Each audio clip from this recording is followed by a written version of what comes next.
योगी को निपटाने के लिए अमित शाह ने पूरा प्लान तैयार कर लिया है और उसकी जिम्मेवारी केशव प्रसाद मौर्य की लगा दी गई है। तो दूसरी तरफ नरेंद्र मोदी योगी को निपटाना नहीं चाहते हैं, जबकि पहले नरेंद्र मोदी खुद योगी को निपटाना चाहते थे।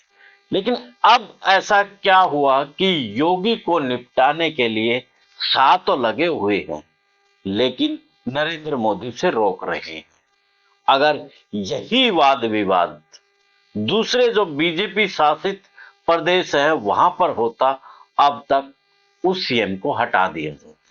चाहे मनोहर लाल खट्टर है, चाहे दूसरी जगह से, चाहे धामी है, चाहे हेमंत है, उनको हटा दिया जाता है। लेकिन यूपी का गणित बिगड़ने के डर से कहीं ना कहीं योगी से डर रहे हैं। तो क्या 5 राज्यों के स्टेट के बाद जो चुनाव है, उसके बाद जब परिणाम आ जाएंगे, क्या वाकई में योगी को हटाया जाएगा या फिर क्या खेल है?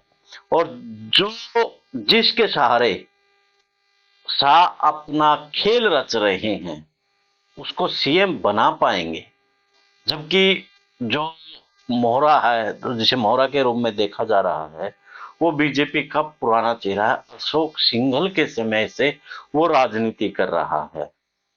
तो उसकी दरकिनार करके योगी आदित्यनाथ को सीएम बनाया गया था। तो करते हैं इसी पर चर्चा, कौन है वो चेहरा, योगी क्यों को हटाना चाहते हैं शाह, और मोदी क्यों रखना चाहते हैं। तमाम मुद्दों पर चर्चा करेंगे। चर्चा से पहले आप कमेंट्स बॉक्स में राय जरूर दीजिए कि योगी आदित्यनाथ को क्या शाह हटा पाएंगे।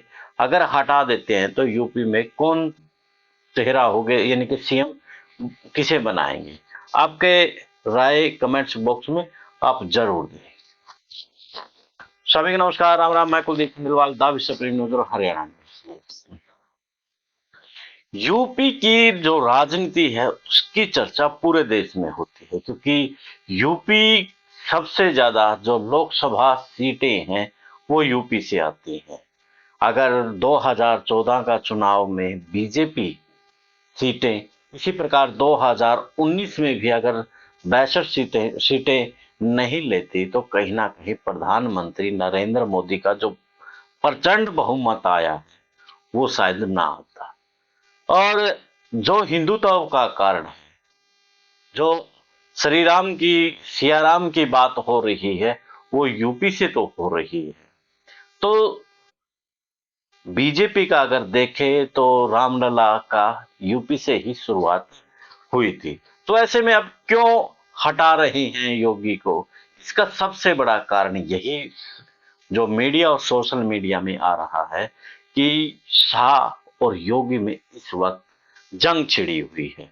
और उस जंग में केशव प्रसाद मौर्य, जो कि डिप्टी सीएम है, चुनाव हार जाने के बाद भी उसे डिप्टी सीएम बनाया गया, क्योंकि वो शाह के खासम खास हैं।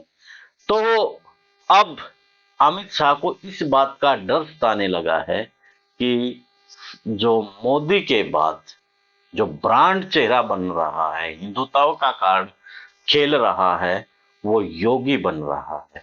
जबकि पूरा जो फसल तैयार बीजेपी का, जिसे चाणक्य कहा जाता है, अमित शाह को और उससे पीछे किया जा रहा है। तो ऐसे में अब शाह तो खुद चाहेगा कि वो प्रधानमंत्री बने, लेकिन उसे की जगह अब योगी ले रहे हैं, तभी केशव प्रसाद मौर्य को आगे किए जा रहा है।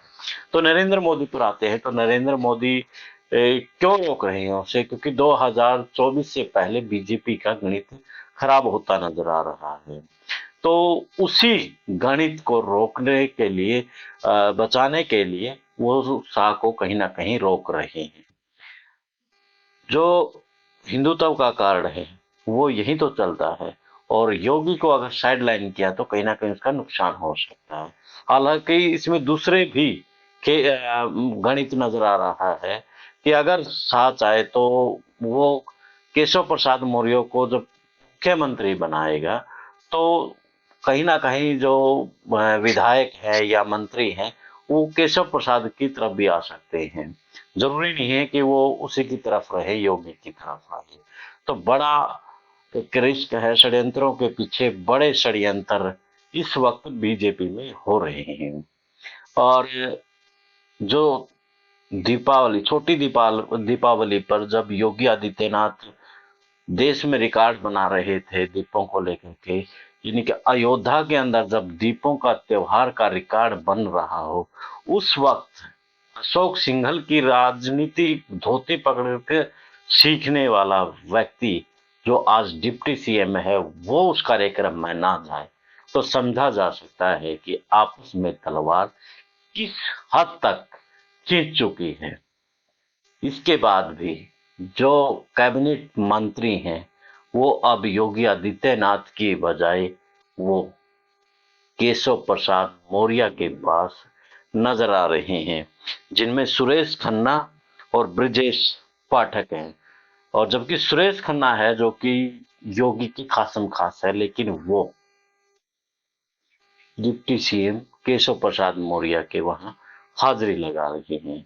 तो समझा जा सकता है कि कहीं ना कहीं अब खेला हो सकता है, क्योंकि नीतीश कुमार ने जो आग लगाई है जो राजनीति में ओबीसी को लेकर के, अब योगी आदित्यनाथ ठाकुर है और केशव प्रसाद मौर्य ओबीसी का बड़ा चेहरा है। अगर 2015 के चुनाव की बात करें तो केशव प्रसाद मौर्य ने जो ओबीसी पर मेहनत की थी, उसी के बलबूते ही सरकार आई थी, लेकिन उसकी जगह सीएम योगी आदित्यनाथ बनकर आ गए थे, जबकि केशव प्रसाद मौर्य को उस वक्त सीएम बनना था। तो अब जिस प्रकार से ओबीसी का कार्ड पर कांग्रेस खेल रही है और नीतीश कुमार खेल रहे हैं, तो उसी पर अगर हिंदुत्व का कार्ड इन 5 राज्यों के चुनाव में नहीं चला, तो कहीं ना कहीं केशव प्रसाद मौर्य को नरेंद्र मोदी की भी मजबूरी उसको सीएम बनाने की बन सकती है। खैर, जिस प्रकार से अब यूपी के अंदर अब यही लिखा जाने लगा है कि मोदी के बाद योगी जरूरी, तो उसी बात को लेकर के अब दिल्ली दरबार में जब ये बात गई, तो शाह के कान खड़े हो गए कि अब तो लपेटना योगी को जरूरी है, क्योंकि ये तो अब डायलॉग यूपी के हर नुक्कड़ हर गली में चिपक रहे हैं। तो ऐसे में क्या लगता है कि योगी आदित्यनाथ को शाह हटा पाएंगे या नहीं हटा पाएंगे, ये समय तय करेगा। लेकिन आप भी कमेंट्स बॉक्स में अपनी राय जरूर दीजिए। देश और प्रदेश की खबरों के लिए देखते रहिए ता विश्व प्रेम न्यूज और हरियाणा न्यूज प्लस। मिलते हैं एक नए वीडियो नए विश्लेषण में। मुझे दे हाल फिलहाल इजाजत। जिंदाबाद।